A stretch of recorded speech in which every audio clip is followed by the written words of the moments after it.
que você quer perguntar? Não, eu só quero perguntar daquela parte, né? Que O tem braço. bastante. É uma frase que a gente escuta bastante que alguns pais falam.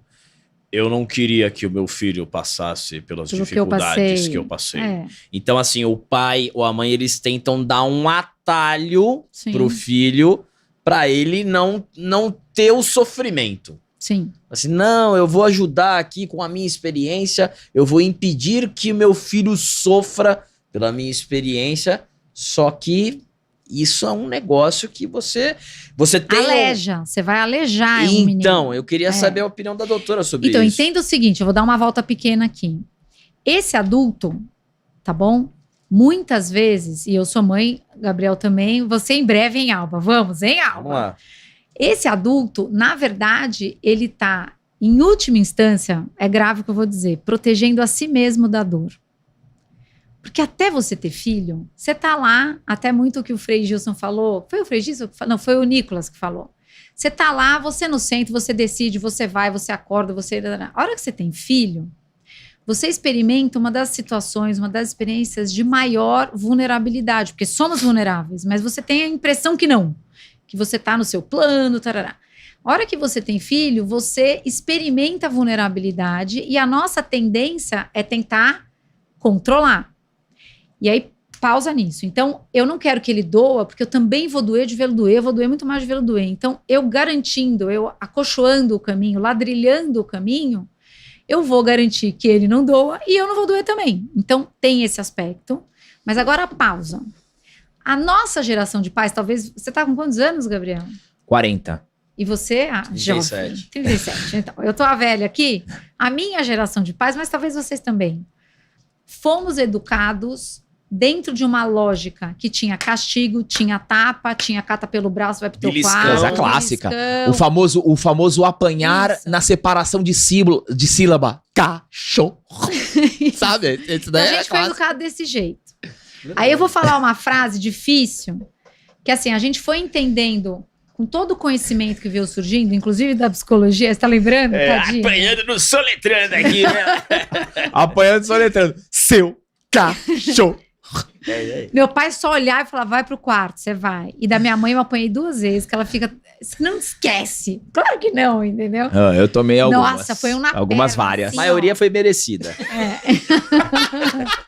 Quem que Concordo. provocava quem? Concordo. Gabriel que Eu- provocava você. Não, Mais era- velho, né? Eu era uma criança. Não, mas eu é era que ele uma é criança. muito mais acelerado. Eu era uma né? criança terrível. Eu também. Do 0 era aos terrível. 26, eu fui uma criança terrível. Eu fui também. Eu fui confessar coisa pro meu pai, tipo, coisas assim, tipo, roubar o carro e sem carta, coisas assim.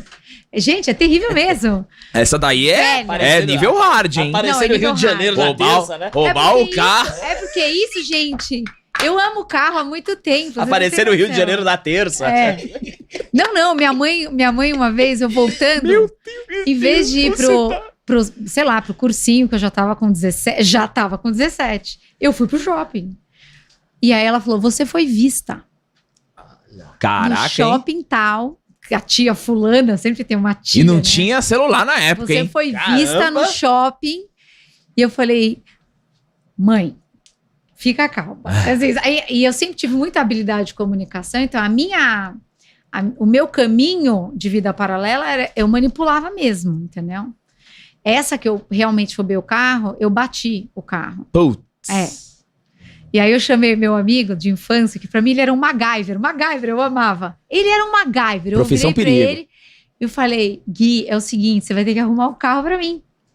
E ele falou, tá, chegou na minha casa, não sei o que, ele olhou e falou, não dá. Ele falou, pra quando você precisa? Eu, pra amanhã.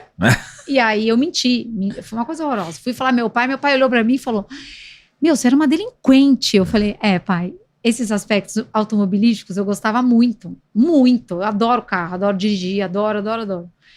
Então foi isso, mas calma, pausa. Então nossa geração foi corrigida de um jeito, a gente criou vida paralela, e os nossos pais, de certa forma, ficaram num espaço de hipocrisia, porque eles te diziam, não minta, mas você pegava ele mentindo. Ele dizia, então por isso que a gente precisa estar submetido a valores que você quer que ele também esteja.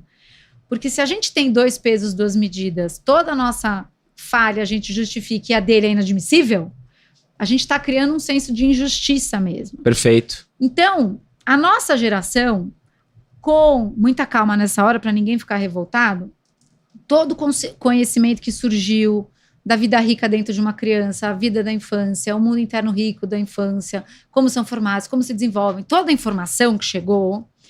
Antes, uma criança, por exemplo, não tinha roupa para ela. Ela tinha a roupa dos adultos em miniatura, não existia brinquedo. Hoje você vê uma propaganda que é o menino que amou o carro e o menino amando o carro, o pai que vai comprar o carro porque o menino amou. Então a propaganda botou as crianças no centro da família e a gente precisa reorganizar tudo isso. Aí o que aconteceu? A nossa leitura como pais, vê se você leu isso, Gabriel, foi... eu preciso, na verdade, fazer diferente do que fizeram comigo. É isso aí. Por quê? Porque a nossa geração, que foi muito terapeutizada, acho que a primeira geração hiperterapeutizada foi a nossa, nós entendemos, por conta de algumas linhas da própria psicologia, que a gente nasceu puro e bom, funcionando, não havia dor, e que a dor foi causada por essa mãe que não era legal, ou o pai que gritava, outra... que é um pouco a noção de trauma. Dani está dizendo que não tem trauma? Eu estou dizendo que sim, tem. Mas a visão que eu tenho hoje, por isso a virada, é que você nasceu com vazio existencial. Você nasceu com espaço de dor. Você nasceu com o coração centralizado querendo que fosse tudo do jeito que você queria que fosse. Então, o que isso muda? Na hora em que eu enxergo esse filho e penso, agora como mãe, que enquanto eu era filha, era muito conveniente... Eu sou assim porque minha mãe não isso, eu sou assado porque meu pai não aquilo, eu sou cozido porque minha avó sei lá o quê, porque me aconteceu tal coisa, porque eu sofri bullying na escola, porque... A gente foi entrando para um espaço de compreender as nossas dores a partir do que nos aconteceu. Terceirizando. E o Viktor Frankl, ele vai trazer, não importa o que te aconteceu, o que importa é o que você vai fazer com o que aconteceu, algumas outras linhas da psicologia também. Só que a hora que você teve filho, se você ainda está entendendo o teu espaço de dor desse jeito... Você pensa que agora eu sou a pessoa que causa dor. Entende? E aí eu preciso agora fazer download do meu filho e que ele aprenda qualquer coisa na vida confortavelmente. Só que ele não aprende confortavelmente. E aí você fica uma fofa de uma mãe, um pai fofo, com 1000 estratégias, e ele vai estar tão satisfeito, e depois que ele estiver super satisfeito, ele vai fazer o que precisa. Aí o que acontece? Ele não faz. E aí você usa das estratégias que funcionaram com você. É isso que a gente vê hoje. Aí eu descarrego a minha fúria em cima desse filho, faço coisas que eu prometi que eu não quero fazer, mas eu tô tão frustrado que eu ajo pela raiva. E aí depois eu me culpo. E aí eu preciso que esse filho me ame. Aí eu parto para agradar, apareço com um bolo de laranja para ele, com calda de chocolate. Filho, tipo, tá tudo bem entre nós? E essa eu entendo que é a maior armadilha. Então assim, nós fomos chamados a amar os nossos filhos e formar os nossos filhos. Para isso a gente precisa cuidar do nosso coração, porque tanto a permissividade quanto o autoritarismo ensinam o quê? Aqui alguém dá um jeito para mim e aqui eu só preciso ir quando vem o grito, quando eu tô ameaçado.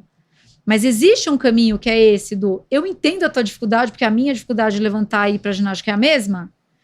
Eu entendo o teu caminho, mas, meu amigo, faz o que precisa, porque a consequência fazendo é essa, é boa.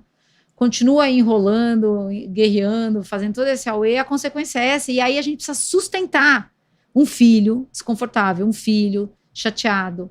Por quê? Porque você vai virar para ele e falar, você não gostou de ficar sem seu videogame hoje? Eu sinto muito por isso.